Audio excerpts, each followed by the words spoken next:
This is a public domain reading of The King in Yellow by Robert William Chambers. I've prize. There is a nouveau here, drawled Lafat, leaning around his easel and addressing his friend Bowles. There is a nouveau here who is so tender and green and appetizing that heaven help him if he should fall into a salad bowl. Hayseed? Inquired Bowles, plastering in a background with a broken palette knife and squinting at the effect with approval. Yes, Squeedunk or Oshkosh, and how he ever grew up among the daisies and escaped the cows, heaven alone knows. Bowles rubbed his thumb across the outlines of his study to throw in a little atmosphere, as he said, glared at the model, pulled at his pipe, and finding it out, struck a match on his neighbour's back to relight it. His name, continued Lafat, hurling a bit of bread at the hat-rack, his name is Hastings. He is a berry, he knows no more about the world, and here Mr. Lafat's face spoke volumes for his own knowledge of that planet, than a maiden cat on its first moonlight stroll. Bowles, now having succeeded in lighting his pipe, repeated the thumb-touch on the other edge of the study and said, "Ah!" "Yes," continued his friend, "and would you imagine it? He seems to think that everything here goes on as it does in his deedy little backwoods ranch at home, talks about the pretty girls who walk alone in the street, says how sensible it is and how French parents are misrepresented in America, says that for his part he finds French girls, and he confessed to only knowing one, as jolly as American girls. I tried to set him right, tried to give him a pointer as to what sort of ladies walk about alone or with students, and he was either too stupid or too innocent to catch on. Then I gave it to him straight, and he said I was a vile-minded fool and marched off." "Did you assist him with your shoe?" inquired Bowles, languidly interested. "Well, no. He called you a vile-minded fool." "He was correct," said Clifford from his easel in front. "What? What do you mean?" demanded Lafat, turning red. "That," replied Clifford.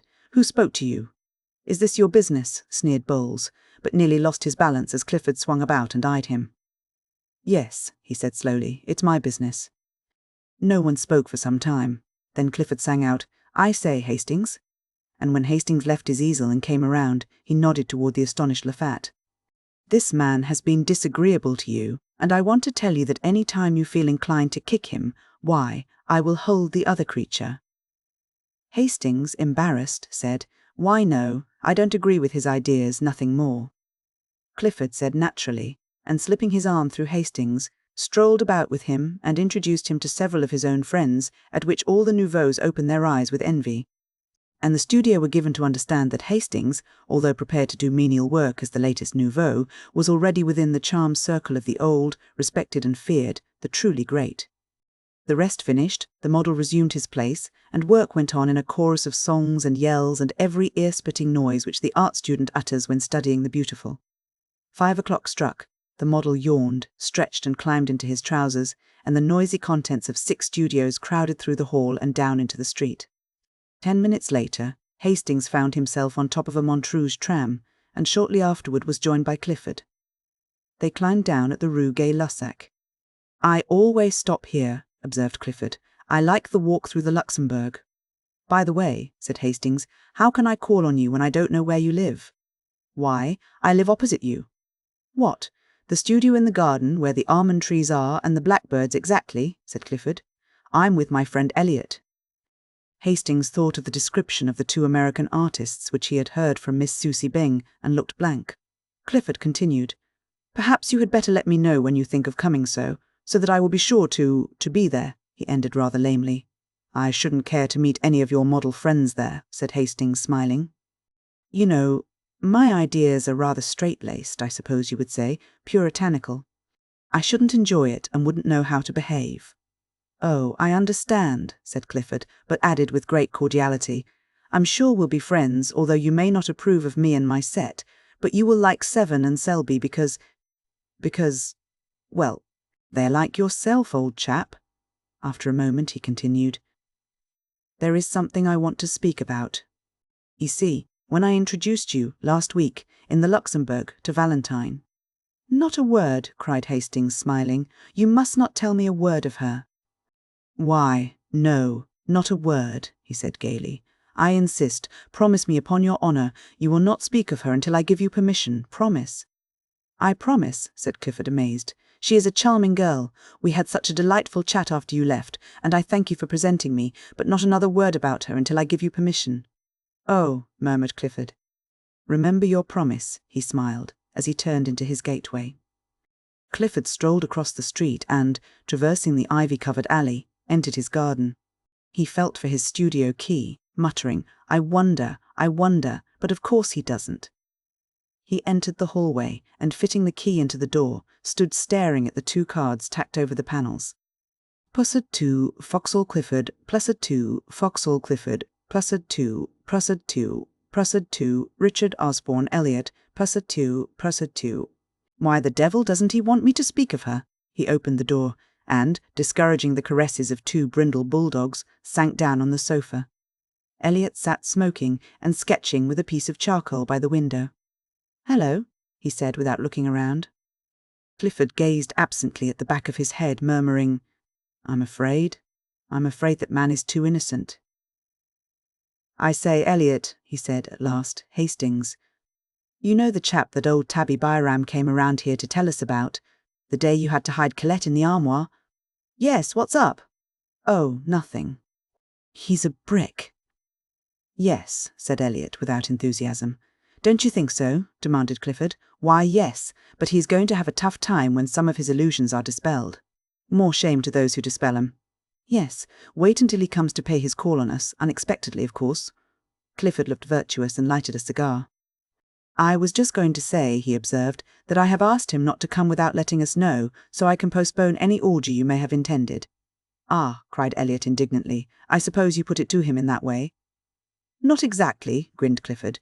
Then more seriously, "I don't want anything to occur here to bother him.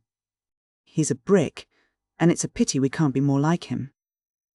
"I am," observed Elliot complacently, "only living with you." "Listen," cried the other, "I have managed to put my foot in it in great style. Do you know what I've done?" "Well, the first time I met him in the street, or rather, it was in the Luxembourg, I introduced him to Valentine." "Did he object?" "Believe me," said Clifford solemnly, "this rustic Hastings has no more idea that Valentine is Valentine than he has that he himself is a beautiful example of moral decency in a quarter where morals are as rare as elephants. I heard enough in a conversation between that blackguard Loffat and the little immoral eruption, Bowles, to open my eyes. I tell you, Hastings is a trump. He's a healthy, clean-minded young fellow, bred in a small country village, brought up with the idea that saloons are way, stations to hell, and as for women—" "Well?" demanded Elliot. "Well," said Clifford, "his idea of the dangerous woman is probably a painted Jezebel." "Probably," replied the other. "He's a trump," said Clifford, "and if he swears the world is as good and pure as his own heart, I'll swear he's right." Elliot rubbed his charcoal on his file to get a point, and turned to his sketch, saying, "He will never hear any pessimism from Richard Osborne E." "He's a lesson to me," said Clifford. Then he unfolded a small perfumed note, written on rose-coloured paper, which had been lying on the table before him. He read it, smiled, whistled a bar or two from Miss Heliot, and sat down to answer it on his best cream-laid note-paper. When it was written and sealed, he picked up his stick and marched up and down the studio 2 or 3 times, whistling. "Going out?" inquired the other, without turning. "Yes," he said, but lingered a moment over Elliot's shoulder, watching him pick out the lights in his sketch with a bit of bread. "Tomorrow is Sunday," he observed after a moment's silence. "Well," inquired Elliot, "have you seen Colette?" "No, I will tonight. She and Roden and Jacqueline are coming to Boulant's. I suppose you and Cecile will be there?" "Well, no," replied Clifford. "Cecile dines at home tonight, and I had an idea of going to Mignon's." Elliot looked at him with disapproval. "You can make all the arrangements for La Roche without me," he continued, avoiding Elliot's eyes. "What are you up to now?" "Nothing," protested Clifford. "Don't tell me," replied his chum with scorn. "Fellows don't rush off to Mignon's when the set dine at Boulant's." "Who is it now? But no, I won't ask that. What's the use?" Then he lifted up his voice in complaint and beat upon the table with his pipe. "What's the use of ever trying to keep track of you? What will Cecile say? Oh yes, what will she say? It's a pity you can't be constant 2 months, yes, by Jove. And the quarter is indulgent, but you abuse its good nature and mine too." Presently he arose, and jamming his hat on his head, marched to the door. "Heaven alone knows why anyone puts up with your antics, but they all do, and so do I." If I was Cecile, or any of the other pretty fools after whom you have toddled and will, in all human probabilities, continue to toddle, I say if I was Cecile I'd spank you.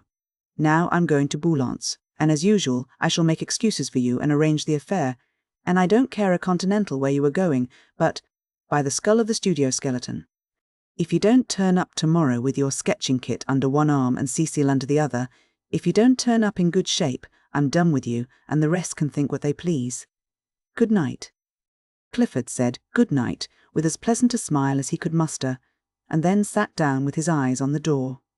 He took out his watch and gave Elliot 10 minutes to vanish, then rang the concierge's call, murmuring, oh dear, why the devil do I do it?" "Alfred," he said, as that gimlet-eyed person answered the call. "Make yourself clean and proper, Alfred, and replace your sabots with a pair of shoes. Then put on your best hat and take this letter to the big white house in the Rue de Dragon. There is no answer, mon petit Alfred." The concierge departed with a snort, in which unwillingness for the errand and affection for M. Clifford were blended. Then with great care the young fellow arrayed himself in all the beauties of his and Elliot's wardrobe. He took his time about it, and occasionally interrupted his toilet to play his banjo, or make pleasing diversion for the bulldogs by gambling about on all fours. "I've got 2 hours before me," he thought, and borrowed a pair of Elliot's silken footgear, with which he and the dogs played ball until he decided to put them on. Then he lighted a cigarette and inspected his dress coat. When he had emptied it of 4 handkerchiefs, a fan, and a pair of crumpled gloves as long as his arm, he decided it was not suited to add eclat to his charms, and cast about in his mind for a substitute. Elliot was too thin, and anyway, his coats were now under lock and key. Odin probably was as badly off as himself. Hastings was the man. But when he threw on a smoking jacket and sauntered over to Hastings' house, he was informed that he had been gone over an hour. "Now, where in the name of all that's reasonable could he have gone?" muttered Clifford, looking down the street. The maid didn't know, so he bestowed upon her a fascinating smile and lounged back to the studio. Hastings was not far away. The Luxembourg is within 5 minutes' walk of the Rue Notre-Dame de Chance, and there he sat under the shadow of a winged god, and there he had sat for an hour, poking holes in the dust and watching the steps which lead from the northern terrace to the fountain. And the sun hung, a purple globe, above the misty hills of Meudon. Long streamers of clouds touched with rose swept low on the western sky, and the dome of the distant Invalides burned like an opal through the haze. Behind the palace the smoke from a high chimney mounted straight into the air, purple until it crossed the sun, where it changed to a bar of smouldering fire. High above the darkening foliage of the chestnuts, the twin towers of Saint-Sulpice rose, an ever-deepening silhouette. A sleepy blackbird was carolling in some near thicket, and pigeons passed and repassed with the whisper of soft winds in their wings. The light on the palace windows had died away, and the dome of the Pantheon swam aglow above the northern terrace, a fiery Valhalla in the sky, while below in grim array, along the terrace ranged, the marble ranks of queens looked out into the west. From the end of the long walk by the northern facade of the palace came the noise of omnibuses and the cries of the street. Hastings looked at the palace clock. 6, and as his own watch agreed with it, he fell to poking holes in the gravel again. A constant stream of people passed between the Odeon and the fountain. Priests in black, with silver-buckled shoes, line soldiers, slouchy and rakish, neat girls without hats bearing milliners' boxes, students with black portfolios and high hats, students with berets and big canes, nervous, quick-stepping officers, symphonies in turquoise and silver, ponderous jangling cavalrymen all over dust, pastry cook's boys skipping along with utter disregard for the safety of the basket balanced on the impish head, and then the lean outcast, the shambling Paris tramp, slouching with shoulders bent and little eye furtively scanning the ground for smoker's refuse. All these moved in a steady stream across the fountain circle and out into the city by the Odeon, whose long arcades were now beginning to flicker with gas jets. The melancholy bells of Saint-Sulpice struck the hour, and the clock tower of the palace lighted up. Then hurried steps sounded across the gravel, and Hastings raised his head. "How late you are," he said. But his voice was hoarse, and only his flushed face told how long had seemed the waiting. She said, "I was kept, indeed. I was so much annoyed, and I may only stay a moment." She sat down beside him, casting a furtive glance over her shoulder at the god upon his pedestal. "What a nuisance, that intruding Cupid still there. Wings and arrows too," said Hastings, unheeding her motion to be seated. "Wings," she murmured. "Oh yes, to fly away with when he's tired of his play. Of course it was a man who conceived the idea of wings, otherwise Cupid would have been insupportable." "Do you think so?" "Ma foi, it's what men think. And women." "Oh," she said with a toss of her small head, "I really forget what we were speaking of." "We were speaking of love," said Hastings. "I was not," said the girl, then looking up at the marble god. "I don't care for this one at all. I don't believe he knows how to shoot his arrows. No, indeed, he is a coward. He creeps up like an assassin in the twilight." "I don't approve of cowardice," she announced, and turned her back on the statue. "I think," said Hastings quietly, "that he does shoot fairly. Yes, and even gives one warning." "Is it your experience, Monsieur Hastings?" He looked straight into her eyes and said, "He is warning me." "Heed the warning, then," she cried with a nervous laugh. As she spoke, she stripped off her gloves and then carefully proceeded to draw them on again.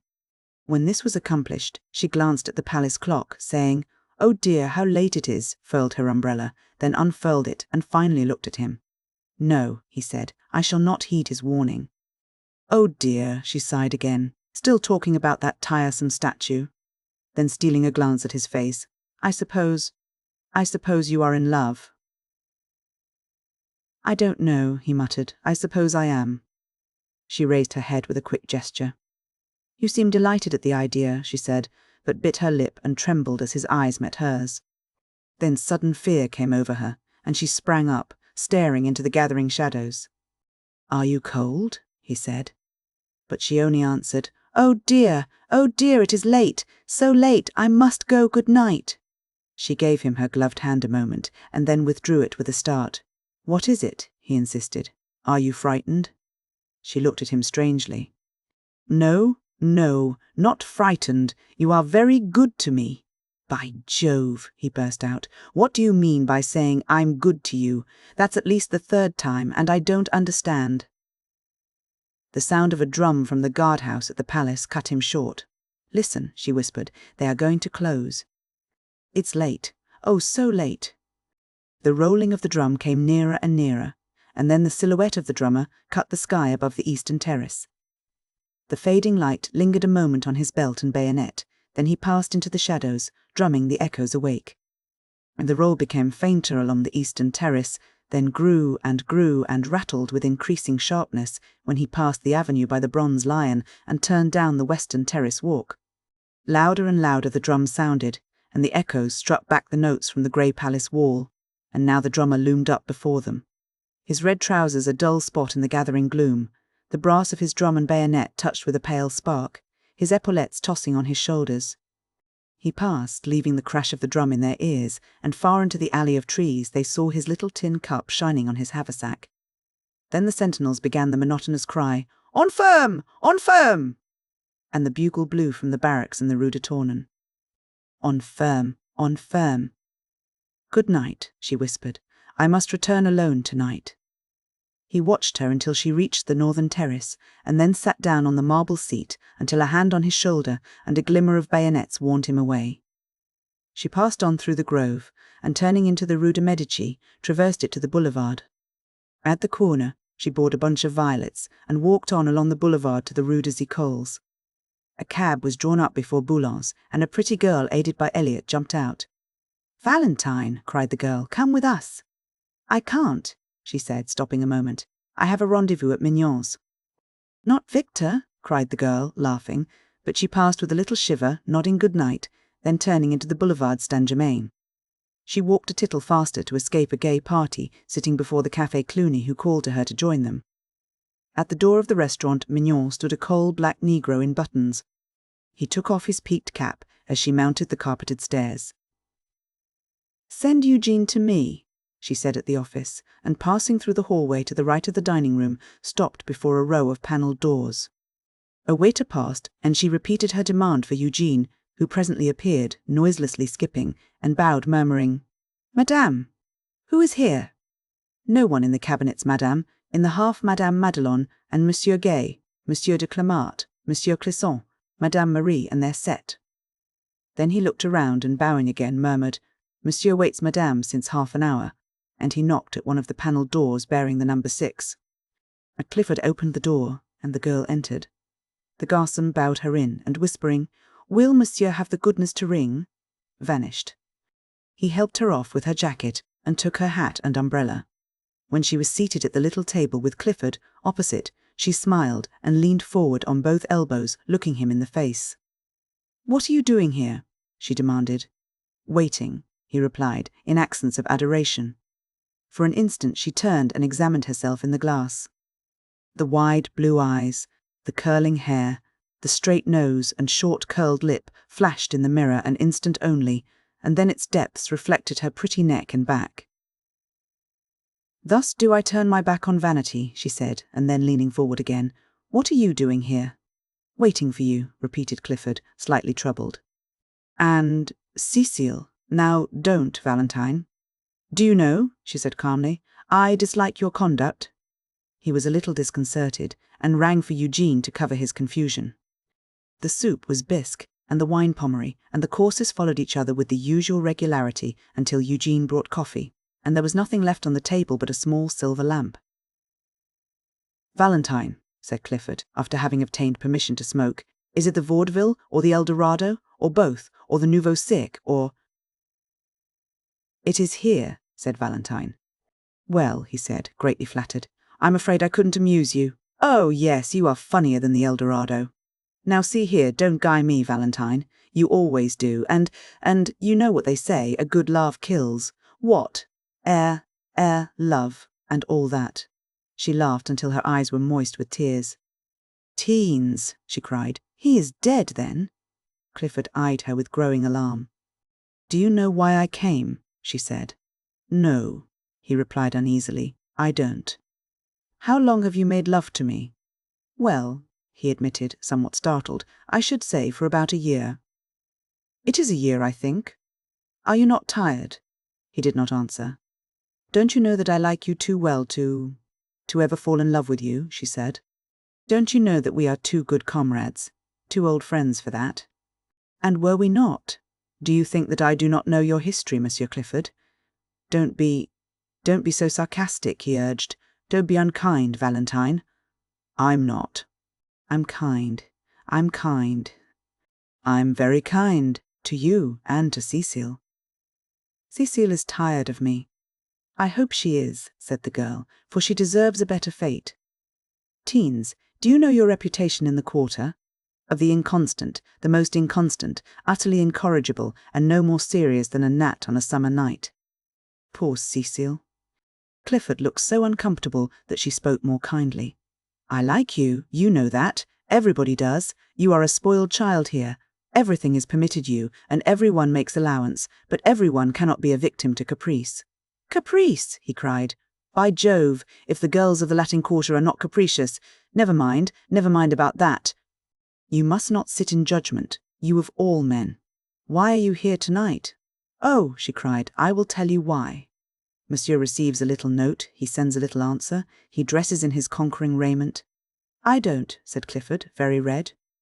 "You do, and it becomes you," she retorted with a faint smile. Then again, very quietly, "I am in your power, but I know I am in the power of a friend.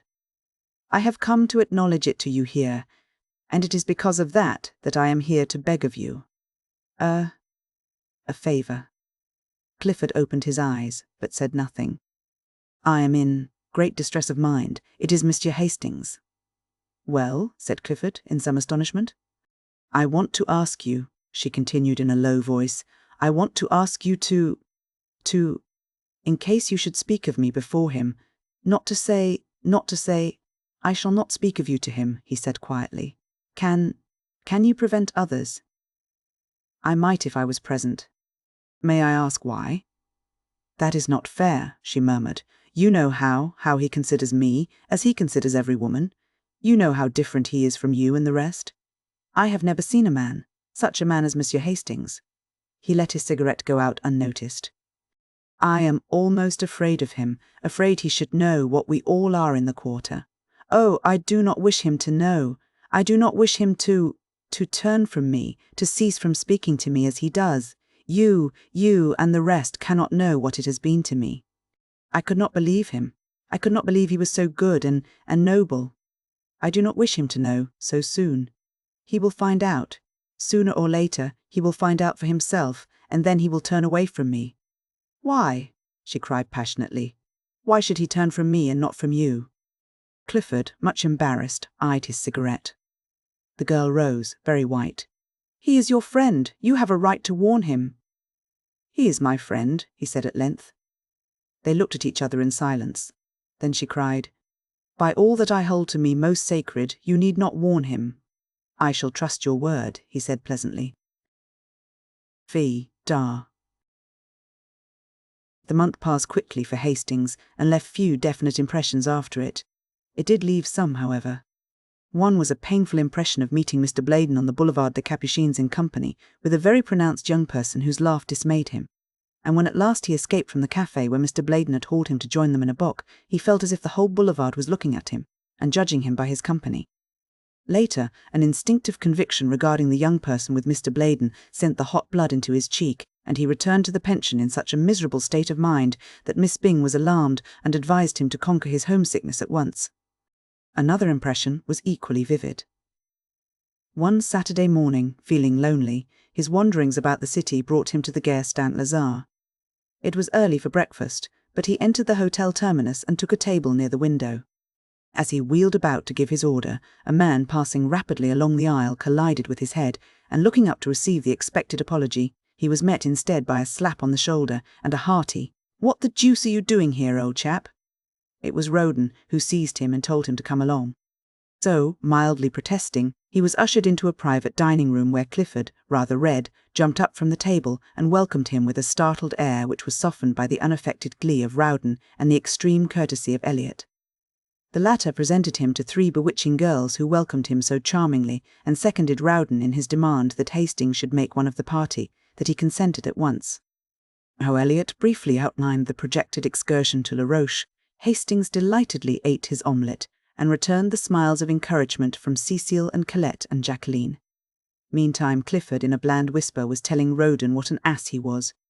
Poor Roden looked miserable until Eliot, divining how affairs were turning, frowned on Clifford and found a moment to let Roden know that they were all going to make the best of it. "You shut up," he observed to Clifford. "It's fate, and that settles it." "It's Roden, and that settles it," murmured Clifford, concealing a grin, for after all he was not Hastings' wet nurse. So it came about that the train which left the Gare Saint-Lazare at 9:15 a.m. stopped a moment in its career towards Havre and deposited at the red-roofed station of La Roche, a merry party, armed with sunshades, trout rods, and one cane, carried by the non-combatant Hastings. Then, when they had established their camp in a grove of sycamores which bordered the little river Epte, Clifford, the acknowledged master of all that pertained to sportsmanship, took command. "You, Roden," he said, "divide your flies with Eliot and keep an eye on him, or else he'll be trying to put on a float and sinker. Prevent him by force from grubbing about for worms." Eliot protested, but was forced to smile in the general laugh. "You make me ill," he asserted. "Do you think this is my first trout?" "I shall be delighted to see your first trout," said Clifford, and dodging a fly hook, hurled with intent to hit, proceeded to sort and equip 3 slender rods destined to bring joy and fish to Cecile, Colette, and Jacqueline. With perfect gravity he ornamented each line with 4 split shot, a small hook, and a brilliant quill float. "I shall never touch the worms," announced Cecile with a shudder. Jacqueline and Colette hastened to sustain her, and Hastings pleasantly offered to act in the capacity of general baiter and taker, offer fish. But Cecile, doubtless fascinated by the gaudy flies in Clifford's book, decided to accept lessons from him in the true art, and presently disappeared up the Epte with Clifford in tow. Eliot looked doubtfully at Colette. "I prefer gudgeons," said that damsel with decision. "And you and Monsieur Rowden may go away when you please, may they not, Jacqueline?" "Certainly," responded Jacqueline. Eliot, undecided, examined his rod and reel. "You got your reel on wrong side up," observed Roden. Eliot wavered and stole a glance at Colette. "I have almost decided not to flip the flies about just now," he began. "There's the pole that Cecile left." "Don't call it a pole," corrected Rowden. "Rod, then," continued Eliot, and started off in the wake of the 2 girls, but was promptly collared by Rowden. "No, you don't. Fancy a man fishing with a float and sinker when he has a fly rod in his hand. You come along. Where the placid little Ept flows down between its thickets to the Seine, a grassy bank shadows the haunt of the gudgeon, and on this bank sat Colette and Jacqueline and chatted and laughed and watched the swerving of the scarlet quills, while Hastings, his hat over his eyes, his head on a bank of moss, listened to their soft voices and gallantly unhooked the small and indignant gudgeon when a flash of a rod and a half-suppressed scream announced a catch. The sunlight filtered through the leafy thickets, awaking to song the forest birds. Magpies in spotless black and white flirted past, alighting nearby with a hop and bound and twitch of the tail. Blue and white jays with rosy breasts shrieked through the trees, and a low-sailing hawk wheeled among the fields of ripening wheat, putting to flight flocks of twittering hedge-birds. Across the Seine a gull dropped on the water like a plume. The air was pure and still. Scarcely a leaf moved. Sounds from a distant farm came faintly, the shrill cockcrow and dull baying. Now and then a steam tug with big raking smoke pipe, bearing the name Gape 27, ploughed up the river dragging its interminable train of barges, or a sailboat dropped down with the current toward sleepy ruin. A faint, fresh odour of earth and water hung in the air, and through the sunlight, orange-tipped butterflies danced above the marsh grass. Soft, velvety butterflies flapped through the mossy woods. Hastings was thinking of Valentine. It was 2:00 when Elliot strolled back, and frankly admitting that he had eluded Roden, sat down beside Colette and prepared to doze with satisfaction. "Where are your trout?" said Colette severely. "They still live," murmured Elliot, and went fast asleep. Roden returned shortly after, and casting a scornful glance at the slumbering one, displayed 3 crimson-flecked trout.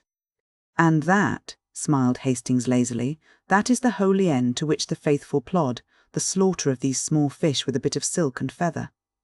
Roden disdained to answer him. Colette caught another gudgeon and awoke Elliot, who protested and gazed about for the lunch-baskets as Clifford and Cecile came up demanding instant refreshment. Cecile's skirts were soaked and her gloves torn, but she was happy, and Clifford, dragging out a 2-pound trout, stood still to receive the applause of the company. "Where the deuce did you get that?" demanded Elliot. Cecile, wet and enthusiastic, recounted the battle, and then Clifford eulogized her powers with the fly, and, in proof, produced from his creel a defunct chub, which, he observed, just missed being a trout. They were all very happy at luncheon, and Hastings was voted charming. He enjoyed it immensely, only it seemed to him at moments that flirtation went further in France than in Millbrook, Connecticut, and he thought that Cecile might be a little less enthusiastic about Clifford, that perhaps it would be quite as well if Jacqueline sat further away from Roden, and that possibly Colette could have, for a moment at least, taken her eyes from Elliot's face. Still he enjoyed it, except when his thoughts drifted to Valentine, and then he felt that he was very far away from her. La Roche is at least an hour and a half from Paris. It is also true that he felt a happiness, a quick heart, beat when, at 8:00 that night, the train which bore them from La Roche rolled into the Gare St. Lazare, and he was once more in the city of Valentine. "Good night," they said, pressing around him. "You must come with us next time," he promised, and watched them, 2 by 2, drift into the darkening city, and stood so long that, when again he raised his eyes, the vast boulevard was twinkling with gas jets through which the electric lights stared like moons. It was with another quick heartbeat that he awoke next morning, for his first thought was of Valentine. The sun already gilded the towers of Notre Dame, the clatter of workmen's sabots awoke sharp echoes in the street below, and across the way a blackbird in a pink almond tree was going into an ecstasy of trills. He determined to awake Clifford for a brisk walk in the country, hoping later to beguile that gentleman into the American church for his soul's sake. He found Alfred the gimlet-eyed washing the asphalt walk which led to the studio. "Monsieur Elliot," he replied to the perfunctory inquiry. "Je ne sais pas." "And Monsieur Clifford," began Hastings, somewhat astonished. "Monsieur Clifford," said the concierge with fine irony, "will be pleased to see you, as he retired early. In fact, he has just come in." Hastings hesitated while the concierge pronounced a fine eulogy on people who never stayed out all night and then came battering at the lodge gate during hours which even a gendarme held sacred to sleep. He also discoursed eloquently upon the beauties of temperance and took an ostentatious draught from the fountain in the court. "I do not think I will come in," said Hastings. "Pardon, monsieur," growled the concierge. "Perhaps it would be well to see Monsieur Clifford. He possibly needs aid." Me he drives forth with hairbrushes and boots.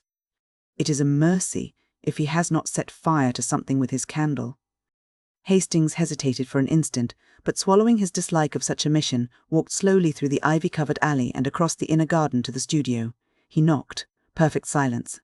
Then he knocked again, and this time something struck the door from within with a crash. "That," said the concierge, "was a boot." He fitted his duplicate key into the lock and ushered Hastings in. Clifford, in disordered evening dress, sat on the rug in the middle of the room. He held in his hand a shoe and did not appear astonished to see Hastings. "Good morning. Do you use Pear's soap?" he inquired with a vague wave of his hand and a vaguer smile. Hastings' heart sank. "For heaven's sake," he said, "Clifford, go to bed. Not while that Alfred pokes his shaggy head in here and I have a shoe left." Hastings blew out the candle, picked up Clifford's hat and cane, and said, with an emotion he could not conceal, "This is terrible, Clifford. I never knew you did this sort of thing." "Well, I do," said Clifford. "Where is Elliot, old chap?" returned Clifford, becoming maudlin.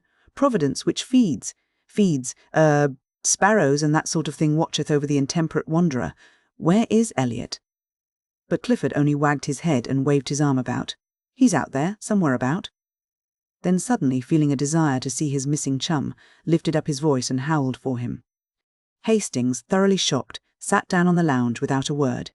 Presently, after shedding several scalding tears, Clifford brightened up and rose with great precaution. "Old chap," he observed, "do you want to see a miracle? Well, here goes. I'm going to begin." He paused, beaming at vacancy. "A miracle," he repeated. Hastings supposed he was alluding to the miracle of his keeping his balance, and said nothing. "I'm going to bed," he announced. "Poor old Clifford's going to bed, and that's a miracle." And he did, with a nice calculation of distance and equilibrium, which would have wrung enthusiastic yells of applause from Elliot had he been there to assist in connoisseur.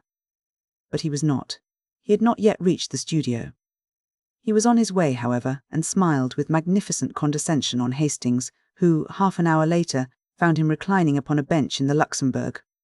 He permitted himself to be aroused, dusted, and escorted to the gate. Here, however, he refused all further assistance, and bestowing a patronizing bow upon Hastings, steered a tolerably true course for the Rue Vavin. Hastings watched him out of sight, and then slowly retraced his steps toward the fountain. At first he felt gloomy and depressed, but gradually the clear air of the morning lifted the pressure from his heart, and he sat down on the marble seat under the shadow of the winged god. The air was fresh and sweet with perfume from the orange flowers. Everywhere pigeons were bathing, dashing the water over their iris-hued breasts, flashing in and out of the spray, or nestling almost to the neck along the polished basin. The sparrows, too, were abroad in force, soaking their dust-coloured feathers in the limpid pool and chirping with might and main. Under the sycamores which surrounded the duck-pond opposite the fountain of Marie de Medici, the waterfowl cropped the herbage, or waddled in rows down the bank to embark on some solemn, aimless cruise. Butterflies, somewhat lame from a chilly night's repose under the lilac leaves, crawled over and over the white phlox, or took a rheumatic flight towards some sun-warmed shrub. The bees were already busy among the heliotrope, and one or two grey flies with brick-coloured eyes sat in a spot of sunlight beside the marble seat, or chased each other about, only to return again to the spot of sunshine and rub their forelegs, exulting. The sentries paced briskly before the painted boxes, pausing at times to look toward the guardhouse for their relief.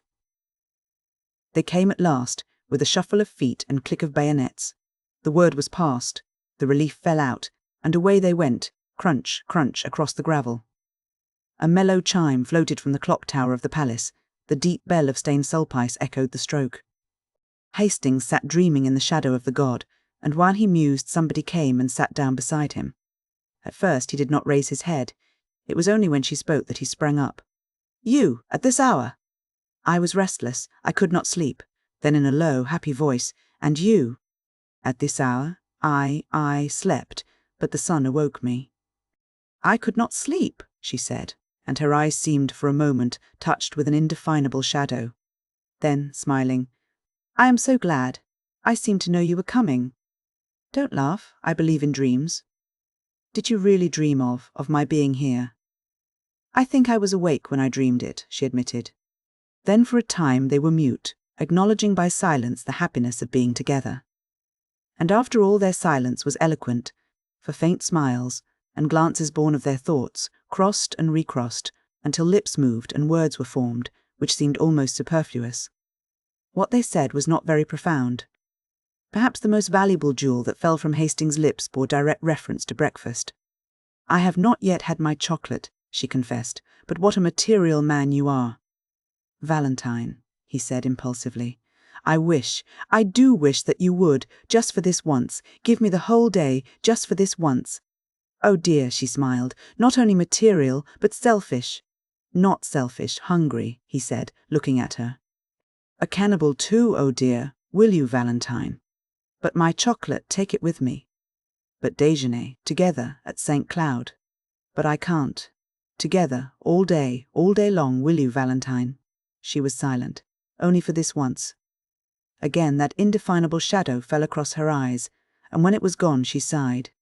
"Yes, together, only for this once." "All day?" he said, doubting his happiness. "All day," she smiled, "and oh, I am so hungry." He laughed, enchanted. "What a material young lady it is." And the Boulevard Saint-Michel, there is a cremerie painted white and blue outside, and neat and clean as a whistle inside. The auburn-haired young woman who speaks French like a native, and rejoices in the name of Murphy, smiled at them as they entered, and tossing a fresh napkin over the zinc tete-a-tete table, whisked before them 2 cups of chocolate and a basket full of crisp fresh croissants. The primrose-coloured pats of butter, each stamped with a shamrock in relief, seemed saturated with the fragrance of Normandy pastures. "How delicious," they said in the same breath, and then laughed at the coincidence. "With but a single thought," he began. "How absurd," she cried with cheeks all rosy. "I'm thinking I'd like a croissant." "So am I," he replied triumphant. "That proves it." Then they had a quarrel, she accusing him of behaviour unworthy of a child in arms, and he denying it and bringing counter-charges, until Mademoiselle Murphy laughed in sympathy, and the last croissant was eaten under a flag of truce. Then they rose, and she took his arm with a bright nod to Mile. Murphy, who cried them a merry "Bonjour, madame, bonjour, monsieur," and watched them hail a passing cab and drive away. "Dieu, qu'il est beau," she sighed, adding after a moment, "Do they be married? I dunno. Ma foi, ils ont bien l'air." The cab swung around the Rue de Medici, turned into the Rue de Vaugirard, followed it to where it crosses the Rue de Rennes, and taking that noisy thoroughfare, drew up before the Gare Montparnasse. They were just in time for a train and scampered up the stairway and out to the cars as the last note from the starting gong rang through the arched station. The guard slammed the door of their compartment, a whistle sounded, answered by a screech from the locomotive, and the long train glided from the station, faster, faster, and sped out into the morning sunshine. The summer wind blew in their faces from the open window and sent the soft hair dancing on the girl's forehead. "We have the compartment to ourselves," said Hastings. She leaned against the cushioned window seat, her eyes bright and wide open, her lips parted. The wind lifted her hat and fluttered the ribbons under her chin. With a quick movement she untied them, and, drawing a long hat-pin from her hat, laid it down on the seat beside her. The train was flying, the colour surged in her cheeks, and, with each quick-drawn breath, her breath rose and fell under the cluster of lilies at her throat. Trees, houses, ponds, danced past, cut by a mist of telegraph poles. "Faster, faster!" she cried. His eyes never left her, but hers, wide open and blue as the summer sky, seemed fixed on something far ahead, something which came no nearer, but fled before them as they fled. Was it the horizon, cut now by the grim fortress on the hill, now by the cross of a country chapel? Was it the summer moon, ghost-like, slipping through the vaguer blue above? "Faster! Faster!" she cried. Her parted lips burned scarlet. The car shook and shivered, and the fields streamed by like an emerald torrent. He caught the excitement, and his face glowed. "Oh!" she cried, and with an unconscious movement caught his hand, drawing him to the window beside her. "Look, lean out with me." He only saw her lips move. Her voice was drowned in the roar of a trestle, but his hand closed in hers and he clung to the sill. The wind whistled in their ears. "Not so far out, Valentine. Take care," he gasped. Below, through the ties of the trestle, a broad river flashed into view and out again as the train thundered along a tunnel and away once more through the freshest of green fields. The wind roared about them. The girl was leaning far out from the window, and he caught her by the waist, crying, "Not too far!" but she only murmured, "Faster! Faster! Away out of the city, out of the land, faster, faster, away out of the world." "What are you saying all to yourself?" he said, but his voice was broken, and the wind whirled it back into his throat. She heard him, and turning from the window looked down at his arm about her. Then she raised her eyes to his. The car shook, and the windows rattled. They were dashing through a forest now, and the sun swept the dewy branches with running flashes of fire. He looked into her troubled eyes, he drew her to him, and kissed the half-parted lips, and she cried out, a bitter, hopeless cry, "Not that! Not that!" But he held her close and strong, whispering words of honest love and passion, and when she sobbed, "Not that, not that, I have promised. You must, you must, you must know I am not worthy," in the purity of his own heart, her words were, to him, meaningless then, meaningless forever after. Presently her voice ceased, and her head rested on his breast. He leaned against the window, his ears swept by the furious wind, his heart in a joyous tumult. The forest was past, and the sun slipped from behind the trees, flooding the earth again with brightness. She raised her eyes and looked out into the world from the window. Then she began to speak, but her voice was faint, and he bent his head close to hers and listened. "I cannot turn from you. I am too weak. You were long ago my master of my heart and soul. I have broken my word to one who trusted me, but I have told you all. What matters the rest?" He smiled at her innocence, and she worshipped his. She spoke again. "Take me or cast me away. What matters it? Now with a word you can kill me, and it might be easier to die than to look upon happiness as great as mine." He took her in his arms. "Hush! What are you saying? Look out at the sunlight, the meadows and the streams. We shall be very happy in so bright a world." She turned to the sunlight. From the window, the world below seemed very fair to her. Trembling with happiness, she sighed. "Is this the world? Then I have never known it." "Nor have I, God forgive me," he murmured. "Perhaps it was our gentle Lady of the Fields who forgave them both." Ra, Ray.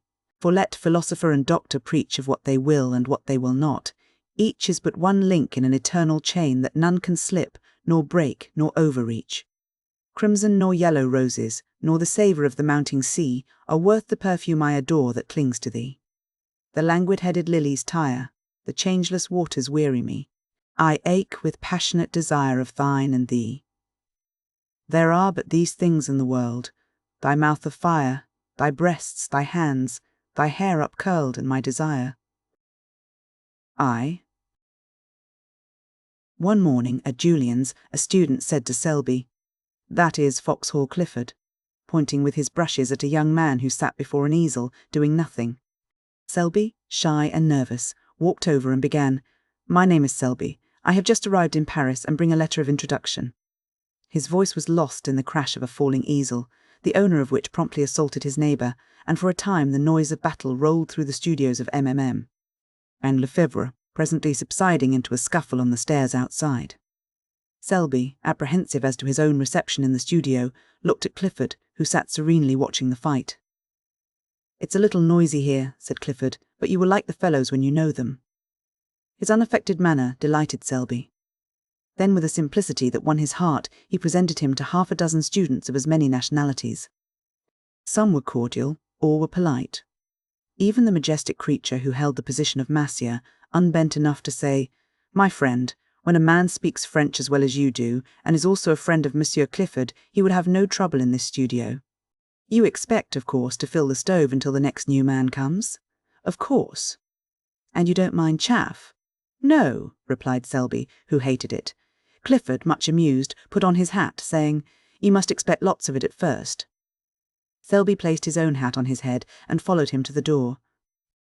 As they passed the model stand, there was a furious cry of "Chapeau! Chapeau!" and a student sprang from his easel menacing Selby, who reddened but looked at Clifford. "Take off your hat for them," said the latter, laughing, a little embarrassed. He turned and saluted the studio. "Et moi?" cried the model. "You are charming," replied Selby, astonished at his own audacity. But the studio rose as one man, shouting, "He has done well." "He's all right," while the model, laughing, kissed her hand to him and cried, "A domain, beau jeune homme." All that week Selby worked at the studio unmolested. The French students christened him l'enfant prodigue, which was freely translated the prodigious infant, the kid, Kid Selby, and Kidby. But the disease soon ran its course from Kidby to kidney, and then naturally to Tidbits, where it was arrested by Clifford's authority and ultimately relapsed to kid. Wednesday came, and with it Mem. Boulanger. For 3 hours the students writhed under his biting sarcasms, among the others Clifford, who was informed that he knew even less about a work of art than he did about the art of work. Selby was more fortunate. The professor examined his drawing in silence, looked at him sharply, and passed on with a non-committal gesture. He presently departed arm in arm with Bouguereau, to the relief of Clifford, who was then at liberty to jam his hat on his head and depart. The next day he did not appear, and Selby, who had counted on seeing him at the studio, a thing which he learned later it was vanity to count on, wandered back to the Latin Quarter alone. Paris was still strange and new to him. He was vaguely troubled by its splendour. No tender memories stirred his American bosom at the Place du Châtelet, nor even by Notre Dame. The Palais de Justice, with its clock and turrets and stalking sentinels in blue and vermilion. The Place Saint-Michel, with its jumble of omnibuses and ugly water. Spitting griffins. The hill of the Boulevard Saint-Michel. The tooting trams, the policemen dawdling 2 by 2. And the table-lined terraces of the Café Vachette were nothing to him, as yet, nor did he even know, when he stepped from the stones of the Place Saint-Michel to the asphalt of the boulevard, that he had crossed the frontier and entered the student zone, the famous Latin Quarter. A cabman hailed him as bourgeois and urged the superiority of driving over walking. A gamin, with an appearance of great concern, requested the latest telegraphic news from London, and then, standing on his head, invited Selby to feats of strength. A pretty girl gave him a glance from a pair of violet eyes. He did not see her, but she, catching her own reflection in a window, wondered at the colour burning in her cheeks. Turning to resume her course, she met Foxhall Clifford and hurried on. Clifford, open-mouthed, followed her with his eyes. Then he looked after Selby, who had turned into the Boulevard St-Germain, toward the Rue de Seine. Then he examined himself in the shop window. The result seemed to be unsatisfactory. "I'm not a beauty," he mused, "but neither am I a hobgoblin. What does she mean by blushing at Selby? I never before saw her look at a fellow in my life, neither has anyone in the quarter. Anyway, I can swear she never looks at me, and goodness knows I have done all that respectful adoration can do." He sighed, and murmuring a prophecy concerning the salvation of his immortal soul, swung into that graceful lounge which at all times characterized Clifford. With no apparent exertion, he overtook Selby at the corner, and together they crossed the sunlit boulevard and sat down under the awning of the Café du Cercle. Clifford bowed to everybody on the terrace, saying, "You shall meet them all later, but now let me present you to 2 of the sights of Paris, Mr. Richard Elliot and Mr. Stanley Rowden." The sights looked amiable and took the mouth. "You cut the studio today," said Elliot, suddenly turning on Clifford, who avoided his eyes. "To commune with nature," observed Rowden. "What's her name this time?" asked Elliot, and Rowden answered promptly, "Name, Yvette, nationality, Breton, wrong," replied Clifford blandly, "it's Rue Barré." The subject changed instantly, and Selby listened in surprise to names which were new to him, and eulogies on the latest Prix de Rome winner. He was delighted to hear opinions boldly expressed, and points honestly debated, although the vehicle was mostly slang, both English and French. He longed for the time when he too should be plunged into the strife for fame. The bells of St. Sulpice struck the hour, and the Palace of the Luxembourg answered chime on chime. With a glance at the sun, dipping low in the golden dust behind the Palais Bourbon, they rose, and turning to the east, crossed the Boulevard Saint-Germain and sauntered toward the École de Médecine. At the corner, a girl passed them, walking hurriedly. Clifford smirked. Elliot and Rowden were agitated, but they all bowed, and without raising her eyes, she returned their salute. But Selby, who had lagged behind, fascinated by some gay shop window, looked up to meet 2 of the bluest eyes he had ever seen. The eyes were dropped in an instant, and the young fellow hastened to overtake the others. "By Jove," he said, "do you fellows know I have just seen the prettiest girl?" An exclamation broke from the trio, gloomy, foreboding, like the chorus in a Greek play. "Rue Barré, what?" cried Selby, bewildered. The only answer was a vague gesture from Clifford. 2 hours later, during dinner, Clifford turned to Selby and said, "You want to ask me something, I can tell by the way you fidget about." "Yes, I do," he said, innocently enough. "It's about that girl." "Who is she?" In Roden's smile there was pity, in Eliot's bitterness. "Her name," said Clifford solemnly, "is unknown to anyone, at least," he added with much conscientiousness, "as far as I can learn. Every fellow in the quarter bows to her, and she returns the salute gravely, but no man has ever been known to obtain more than that. Her profession, judging from her music roll, is that of a pianist. Her residence is in a small and humble street, which is kept in a perpetual process of repair by the city authorities. And from the black letters painted on the barrier which defends the street from traffic, she has taken the name by which we know her, Rue Barré." Mr. Rowden, in his imperfect knowledge of the French tongue, called our attention to it as Rue Barry. "I didn't," said Rowden hotly. "And Rue Barry, or Rue Barry, is today an object of adoration to every rapine in the quarter." "We are not rapines," corrected Eliot. "I am not," returned Clifford, "and I beg to call to your attention, Selby, that these two gentlemen have at various and apparently unfortunate moments offered to lay down life and limb at the feet of Rue Barré. The lady possesses a chilling smile which she uses on such occasions, and," here he became gloomily impressive, "I have been forced to believe that neither the scholarly grace of my friend Eliot nor the buxom beauty of my friend Roden have touched that heart of ice." Eliot and Roden, boiling with indignation, cried out, "And you—" "I," said Clifford blandly, "do fear to tread where you rush in." 24 hours later, Selby had completely forgotten Rue Barré. During the week he worked with might and main at the studio, and Saturday night found him so tired that he went to bed before dinner and had a nightmare about a river of yellow ochre in which he was drowning. Sunday morning, apropos of nothing at all, he thought of Rue Barré, and 10 seconds afterwards he saw her. It was at the flower market on the marble bridge. She was examining a pot of pansies. The gardener had evidently thrown heart and soul into the transaction, but Rue Barré shook her head. It is a question whether Selby would have stopped then and there to inspect a cabbage. Rose had not Clifford unwound for him the yarn of the previous Tuesday. It is possible that his curiosity was piqued, for with the exception of a hen turkey, a boy of 19 is the most openly curious biped alive. From 20 until death he tries to conceal it. But, to be fair to Selby, it is also true that the market was attractive. Under a cloudless sky, the flowers were packed and heaped along the marble bridge to the parapet. The air was soft. The sun spun a shadowy lacework among the palms and glowed in the hearts of 1,000 roses. Spring had come, was in full tide. The watering carts and sprinklers spread freshness over the boulevard. The sparrows had become vulgarly obtrusive, and the credulous seine angler anxiously followed his gaudy quill floating among the soapsuds of the lavoirs. The white, spiked chestnuts clad in tender green vibrated with the hum of bees. Shoddy butterflies flaunted their winter rags among the heliotrope. There was a smell of fresh earth in the air, an echo of the woodland brook in the ripple of the Seine, and swallows soared and skimmed among the anchored rivercraft. Somewhere in a window a caged bird was singing its heart out to the sky. Selby looked at the cabbage, Rose, and then at the sky. Something in the song of the caged bird may have moved him, or perhaps it was that dangerous sweetness in the air of May. At first he was hardly conscious that he had stopped, then he was scarcely conscious why he had stopped. Then he thought he would move on, then he thought he wouldn't, then he looked at Rue Barré.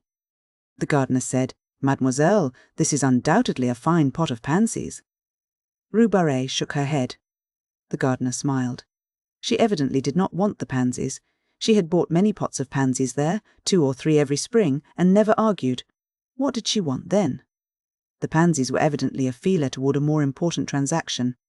The gardener rubbed his hands and gazed about him. "These tulips are magnificent," he observed, "and these hyacinths." He fell into a trance at the mere sight of the scented thickets. "That," murmured Rue, pointing to a splendid rosebush with her furled parasol. But in spite of her, her voice trembled a little. Selby noticed it, more shame to him that he was listening, and the gardener noticed it, and, burying his nose in the roses, scented a bargain. Still, to do him justice, he did not add a centime to the honest value of the plant, for after all, Rue was probably poor, and anyone could see she was charming. 50 francs, mademoiselle. The gardener's tone was grave. Rue felt that argument would be wasted. They both stood silent for a moment. The gardener did not eulogize his prize. The rose tree was gorgeous, and anyone could see it. "I will take the pansies," said the girl, and drew 2 francs from a worn purse. Then she looked up. A teardrop stood in the way, refracting the light like a diamond. But as it rolled into a little corner by her nose, a vision of Selby replaced it, and when a brush of the handkerchief had cleared the startled blue eyes, Selby himself appeared, very much embarrassed. He instantly looked up into the sky, apparently devoured with a thirst for astronomical research, and as he continued his investigations for fully 5 minutes, the gardener looked up too, and so did a policeman. Then Selby looked at the tips of his boots, the gardener looked at him, and the policeman slouched on. Rubare had been gone some time. "What?" said the gardener. "May I offer monsieur?" Selby never knew why, but he suddenly began to buy flowers. The gardener was electrified. Never before had he sold so many flowers, never at such satisfying prices, and never with such absolute unanimity of opinion with a customer. But he missed the bargaining, the arguing, the calling of heaven to witness. The transaction lacked spice. "These tulips are magnificent." "They are," cried Selby warmly, "but alas, they are dear." "I will take them." "Dieu," murmured the gardener in a perspiration, "he's madder than most Englishmen." "This cactus is gorgeous. Alas, send it with the rest." The gardener braced himself against the river wall. "That splendid rose bush," he began faintly. "That is a beauty. I believe it is 50 francs. He stopped, very red. The gardener relished his confusion. Then a sudden, cool self-possession took the place of his momentary confusion, and he held the gardener with his eye and bullied him. "I'll take that bush." "Why did not the young lady buy it? Mademoiselle is not wealthy." "How do you know?" "Dame, I sell her many pansies. Pansies are not expensive." "Those are the pansies she bought." "These, monsieur, the blue and gold." "Then you intend to send them to her, at midday after the market. Take this rosebush with them. And," here he glared at the gardener, "don't you dare say from whom they came." The gardener's eyes were like saucers, but Selby, calm and victorious, said, "Send the others to the Hôtel du Sénat, 7 Rue de Tournon. I will leave directions with the concierge." Then he buttoned his glove with much dignity and stalked off, but when well around the corner and hidden from the gardener's view, the conviction that he was an idiot came home to him in a furious blush. 10 minutes later he sat in his room in the Hôtel du Sénat, repeating with an imbecile smile, "What an ass I am! What an ass!" An hour later found him in the same chair, in the same position, his hat and gloves still on, his stick in his hand. But he was silent, apparently lost in contemplation of his boot toes, and his smile was less imbecile and even a bit retrospective. About 5 o'clock that afternoon, the little sad-eyed woman who fills the position of concierge at the Hôtel du Sénat held up her hands in amazement to see a wagon-load of flour, bearing shrubs draw up before the doorway. She called Joseph the intemperate garçon, who, while calculating the value of the flowers in petits verres, gloomily disclaimed any knowledge as to their destination. "Voyons," said the little concierge. "Cherchons la femme, you," he suggested. The little woman stood a moment pensive and then sighed. Joseph caressed his nose, a nose which for gaudiness could vie with any floral display. Then the gardener came in, hat in hand, and a few minutes later Selby stood in the middle of his room, his coat off, his shirt-sleeves rolled up. The chamber originally contained, besides the furniture, about 2 square feet of walking room, and now this was occupied by a cactus. A bed groaned under crates of pansies, lilies, and heliotrope. The lounge was covered with hyacinths and tulips, and the washstand supported a species of young tree warranted to bear flowers at some time or other. Clifford came in a little later, fell over a box of sweet peas, swore a little, apologized, and then, as the full splendor of the floral fete burst upon him, sat down in astonishment upon a geranium. The geranium was a wreck, but Selby said, "Don't mind," and glared at the cactus. "Are you going to give a ball?" demanded Clifford. "No, I'm very fond of flowers," said Selby, but the statement lacked enthusiasm. "I should imagine so." Then, after a silence, "That's a fine cactus." Selby contemplated the cactus, touched it with the air of a connoisseur, and pricked his thumb. Clifford poked a pansy with his stick. Then Joseph came in with the bill, announcing the sum total in a loud voice, partly to impress Clifford, partly to intimidate Selby into disgorging a pourboire which he would share, if he chose, with the gardener. Clifford tried to pretend that he had not heard, while Selby paid bill and tribute without a murmur. Then he lounged back into the room with an attempt at indifference which failed entirely when he tore his trousers on the cactus. Clifford made some commonplace remark, lighted a cigarette, and looked out of the window to give Selby a chance. Selby tried to take it, but getting as far as, "Yes, spring is here at last," froze solid. He looked at the back of Clifford's head. It expressed volumes. Those little perked-up ears seemed tingling with suppressed glee. He made a desperate effort to master the situation and jumped up to reach for some Russian cigarettes as an incentive to conversation, but was foiled by the cactus, to whom again he fell a prey. The last straw was added. Damn the cactus. This observation was wrung from Selby against his will, against his own instinct of self-preservation, but the thorns on the cactus were long and sharp, and at their repeated prick his pent-up wrath escaped. It was too late now, it was done, and Clifford had wheeled around. "See here, Selby, why the deuce did you buy those flowers?" "I'm fond of them," said Selby. "What are you going to do with them? You can't sleep here." "I could, if you'd help me take the pansies off the bed." "Where can you put them? Couldn't I give them to the concierge?" As soon as he said it, he regretted it. What in heaven's name would Clifford think of him? He had heard the amount of the bill. Would he believe that he had invested in these luxuries as a timid declaration to his concierge, and would the Latin Quarter comment upon it in their own brutal fashion? He dreaded ridicule, and he knew Clifford's reputation. Then somebody knocked. Selby looked at Clifford with a hunted expression which touched that young man's heart. It was a confession, and at the same time a supplication. Clifford jumped up, threaded his way through the floral labyrinth, and putting an eye to the crack of the door, said, "Who the devil is it?" This graceful style of reception is indigenous to the Quarter. "It's Elliot," he said, looking back, "and Rowden too, and their bulldogs." Then he addressed them through the crack. "Sit down on the stairs, Selby and I are coming out directly. Discretion is a virtue. The Latin Quarter possesses few, and discretion seldom figures on the list." They sat down and began to whistle.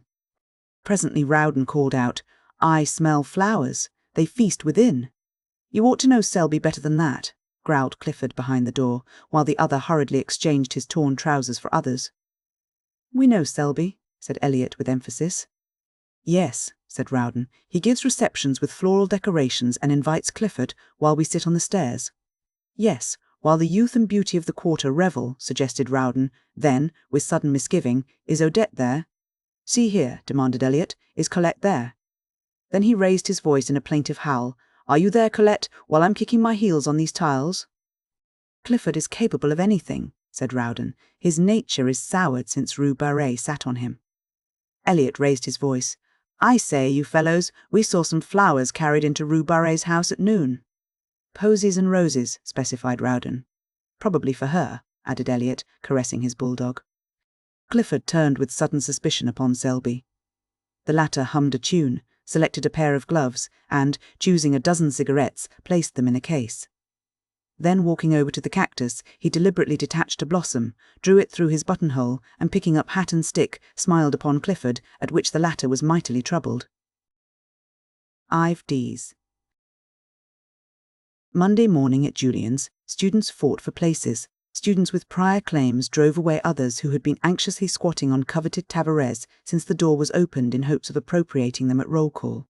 Students squabbled over pallets, brushes, portfolios, or rent the air with demands for Cicely and bread. The former, a dirty ex-model, who had in palmier days posed as Judas, now dispensed stale bread at 1 sou and made enough to keep himself in cigarettes. Monsieur Julian walked in, smiled a fatherly smile, and walked out. His disappearance was followed by the apparition of the clerk, a foxy creature who flitted through the battling hordes in search of prey. 3 men who had not paid dues were caught and summoned. A 4th was scented, followed, outflanked, his retreat towards the door cut off, and finally captured behind the stove. About that time, the revolution assuming an acute form, howls rose for Jules. Jules came, umpired 2 fights with a sad resignation in his big brown eyes, shook hands with everybody and melted away in the throng, leaving an atmosphere of peace and goodwill. The lions sat down with the lambs, the massiers marked the best places for themselves and friends, and, mounting the model stands, opened the roll calls. The word was passed. They begin with C, they begin with C. They did. Clisson. Clisson jumped like a flash and marked his name on the floor in chalk before a front seat. Curran! Curran galloped away to secure his place. Bang! Went an easel. Nom de Dieu! In French. Where in HL are you going? In English. Crash! A paint box fell with brushes and all on board. Dieu de spat! A blow, a short rush, a clinch and scuffle, and the voice of the massier, stern and reproachful. Cochon! Then the roll call was resumed. Clifford! The massier paused and looked up, one finger between the leaves of the ledger. Clifford! Clifford was not there. He was about 3 miles away in a direct line, and every instant increased the distance. Not that he was walking fast, on the contrary, he was strolling with that leisurely gait peculiar to himself. Elliot was beside him, and 2 bulldogs covered the rear. Elliot was reading the Gil Blas, from which he seemed to extract amusement, but deeming boisterous mirth unsuitable to Clifford's state of mind, subdued his amusement to a series of discreet smiles. The latter, moodily aware of this, said nothing, but leading the way into the Luxembourg Gardens installed himself upon a bench by the northern terrace and surveyed the landscape with disfavour. Elliot, according to the Luxembourg regulations, tied the 2 dogs and then, with an interrogative glance toward his friend, resumed the Gil Blas and the discreet smiles. The day was perfect. The sun hung over Notre Dame, setting the city in a glitter. The tender foliage of the chestnuts cast a shadow over the terrace and flecked the paths and walks with tracery, so blue that Clifford might here have found encouragement for his violent impressions had he but as usual in this period of his career, his thoughts were anywhere except in his profession. Around about, the sparrows quarrelled and chattered their courtship songs. The big rosy pigeons sailed from tree to tree. The flies whirled in the sunbeams, and the flowers exhaled 1,000 perfumes which stirred Clifford with languorous wistfulness. Under this influence he spoke. "Elliot, you are a true friend. You make me ill," replied the latter, folding his paper. "It's just as I thought. You are tagging after some new petticoat again.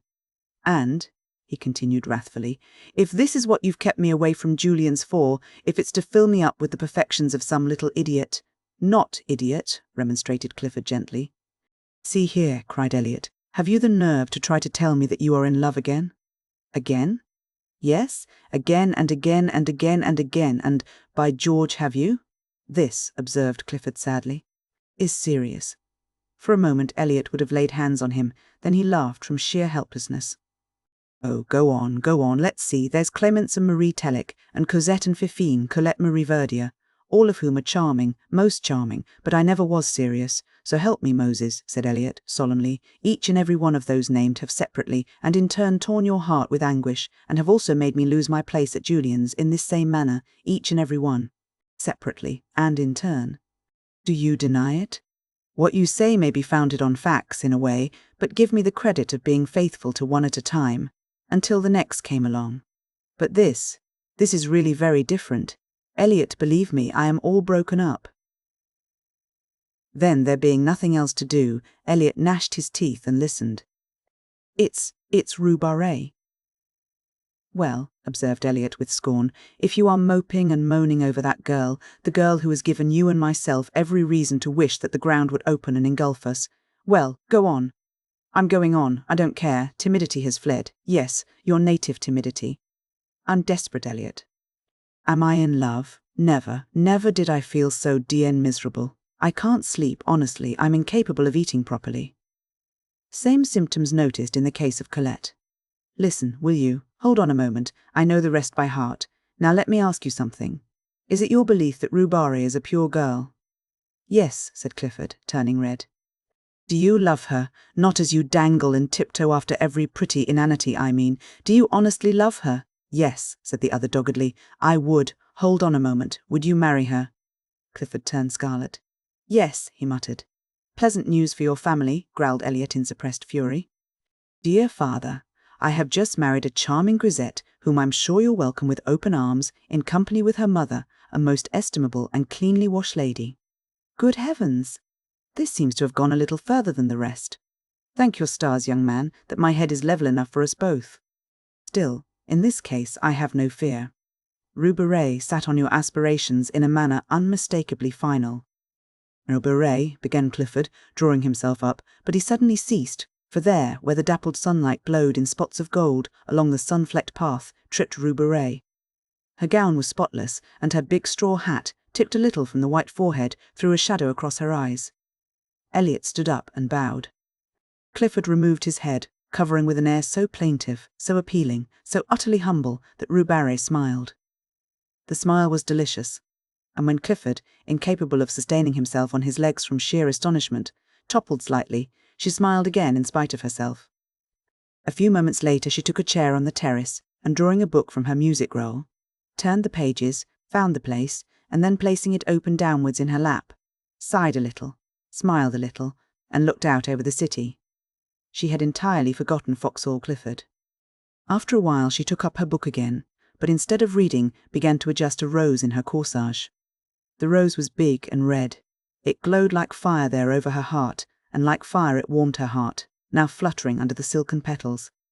Rue Barré sighed again. She was very happy. The sky was so blue, the air so soft and perfumed, the sunshine so caressing, and her heart sang within her, sang to the rose in her breast. This is what it sang. Out of the throng of passers by, out of the world of yesterday, out of the millions passing, one has turned aside to me. So her heart sang under his rose on her breast. Then 2 big mouse-coloured pigeons came whistling by and alighted on the terrace, where they bowed and strutted and bobbed and turned until Rue Barré laughed in delight, and looking up beheld Clifford before her. His hat was in his hand, and his face was wreathed in a series of appealing smiles which would have touched the heart of a Bengal tiger.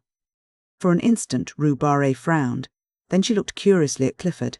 Then when she saw the resemblance between his bows and the bobbing pigeons, in spite of herself, her lips parted in the most bewitching laugh. Was this Rue Barré? So changed that she did not know herself. But oh! That song in her heart which drowned all else, which trembled on her lips, struggling for utterance, which rippled forth in a laugh at nothing, at a strutting pigeon, and Mr. Clifford. And you think, because I return the salute of the students in the quarter, that you may be received in particular as a friend.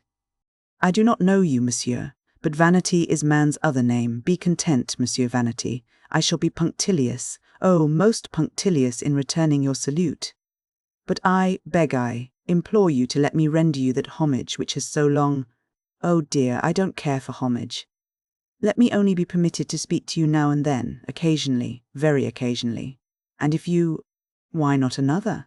Not at all. I will be discretion itself. Discretion, why? Her eyes were very clear, and Clifford winced for a moment, but only for a moment. Then the devil of recklessness seizing him, he sat down and offered himself, soul and body, goods and chattels. And all the time he knew he was a fool, and that infatuation is not love, and that each word he uttered bound him in honour from which there was no escape. And all the time Elliot was scowling down on the Fountain Plaza and savagely checking both bulldogs from their desire to rush to Clifford's rescue.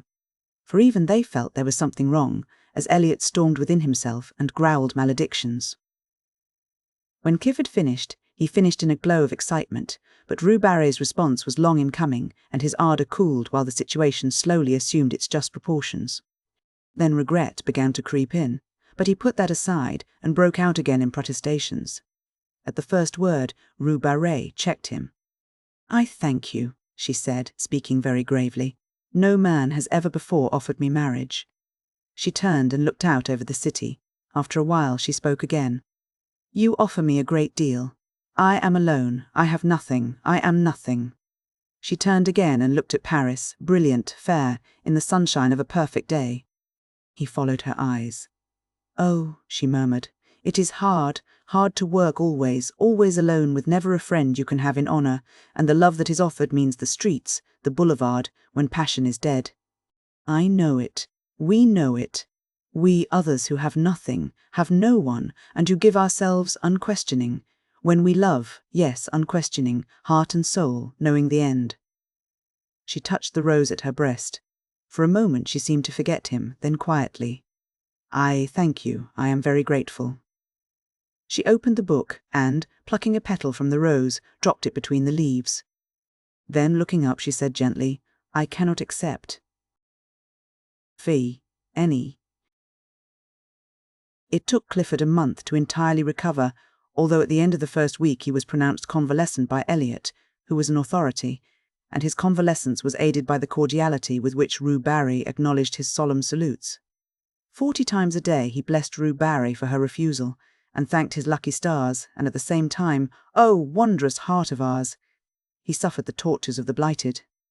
Elliot was annoyed, partly by Clifford's reticence, partly by the unexplainable thaw in the frigidity of Rue Barré. At their frequent encounters, when she, tripping along the Rue de Seine with music roll and big straw hat, would pass Clifford and his familiars steering an easterly course to the Café Vachette, and at the respectful uncovering of the band would colour and smile at Clifford, Eliot's slumbering suspicions awoke. But he never found out anything, and finally gave it up as beyond his comprehension, merely qualifying Clifford as an idiot and reserving his opinion of Rue Barré. And all this time Selby was jealous. At first he refused to acknowledge it to himself, and cut the studio for a day in the country. But the woods and fields, of course, aggravated his case, and the brooks babbled of Rue Barré, and the mowers calling to each other across the meadow ended in a quavering Rue Barré. That day spent in the country made him angry for a week, and he worked sulkily at Julian's, all the time tormented by a desire to know where Clifford was and what he might be doing. This culminated in an erratic stroll on Sunday, which ended at the flower market on the Pont au Change, began again, was gloomily extended to the morgue, and again ended at the Marble Bridge. It would never do, and Selby felt it, so he went to see Clifford, who was convalescing on mint juleps in his garden. They sat down together and discussed morals and human happiness, and each found the other most entertaining. Only Selby failed to pump Clifford, to the other's unfeigned amusement. But the juleps spread balm on the sting of jealousy and trickled hope to the blighted. And when Selby said he must go, Clifford went too. And when Selby, not to be outdone, insisted on accompanying Clifford back to his door, Clifford determined to see Selby back halfway, and then finding it hard to part, they decided to dine together and flit. To flit, a verb applied to Clifford's nocturnal prowls, expressed, perhaps, as well as anything, the Gaiety proposed. Dinner was ordered at Mignon's, and while Selby interviewed the chef, Clifford kept a fatherly eye on the butler. The dinner was a success, or was of the sort generally termed a success. Toward the dessert, Selby heard someone say, as at a great distance, "Kid Selby, drunk as a lord." A group of men passed near them. It seemed to him that he shook hands and laughed a great deal, and that everybody was very witty. There was Clifford opposite, swearing undying confidence in his chum Selby, and there seemed to be others there, either seated beside them or continually passing with the swish of skirts on the polished floor. The perfume of roses, the rustle of fans, the touch of rounded arms and the laughter grew vaguer and vaguer. The room seemed enveloped in mist. Then, all in a moment, each object stood out painfully distinct, only forms and visages were distorted and voices piercing. He drew himself up, calm, grave, for the moment master of himself, but very drunk. He knew he was drunk, and was as guarded and alert, as keenly suspicious of himself as he would have been of a thief at his elbow.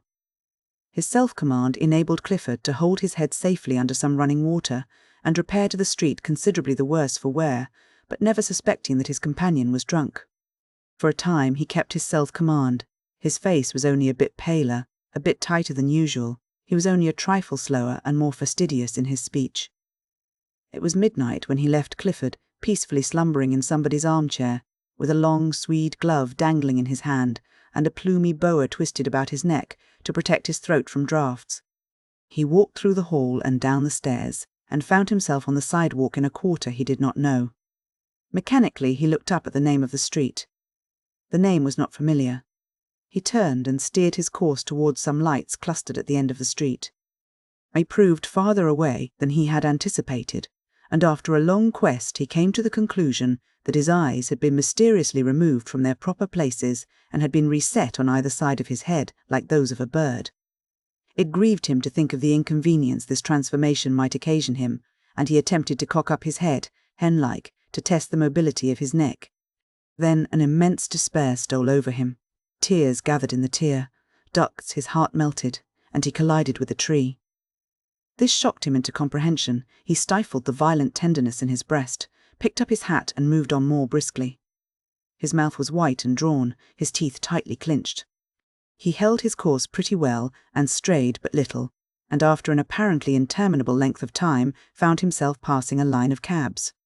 The brilliant lamps, red, yellow and green, annoyed him, and he felt it might be pleasant to demolish them with his cane, but mastering this impulse he passed on. Later, an idea struck him that it would save fatigue to take a cab, and he started back with that intention. But the cab seemed already so far away, and the lanterns were so bright and confusing that he gave it up, and pulling himself together looked around. A shadow, a mass, huge, undefined, rose to his right. He recognized the Arc de Triomphe and gravely shook his cane at it. Its size annoyed him. He felt it was too big. Then he heard something fall clattering to the pavement and thought probably it was his cane, but it didn't much matter. When he had mastered himself and regained control of his right leg, which betrayed symptoms of insubordination, he found himself traversing the Place de la Concorde at a pace which threatened to land him at the Madeleine. This would never do. He turned sharply to the right and, crossing the bridge, passed the Palais Bourbon at a trot and wheeled into the boulevard Saint-Germain.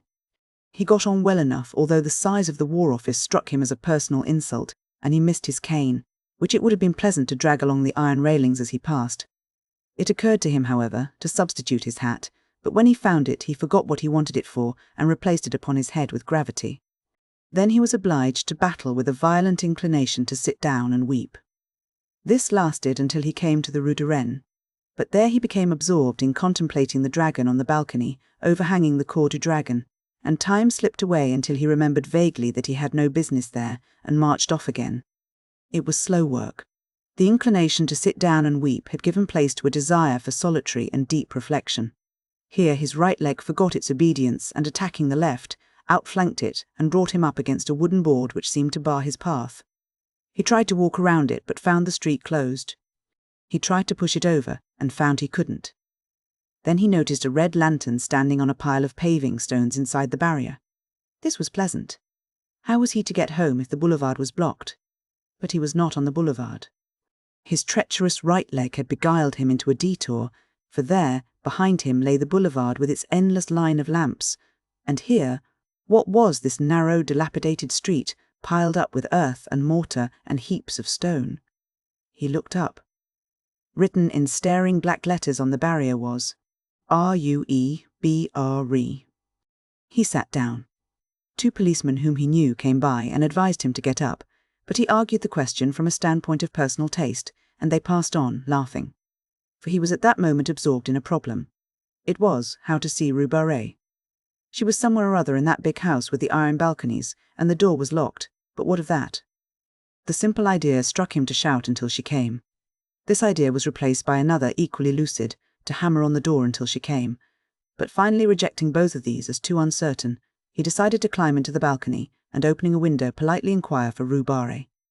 There was but one lighted window in the house that he could see.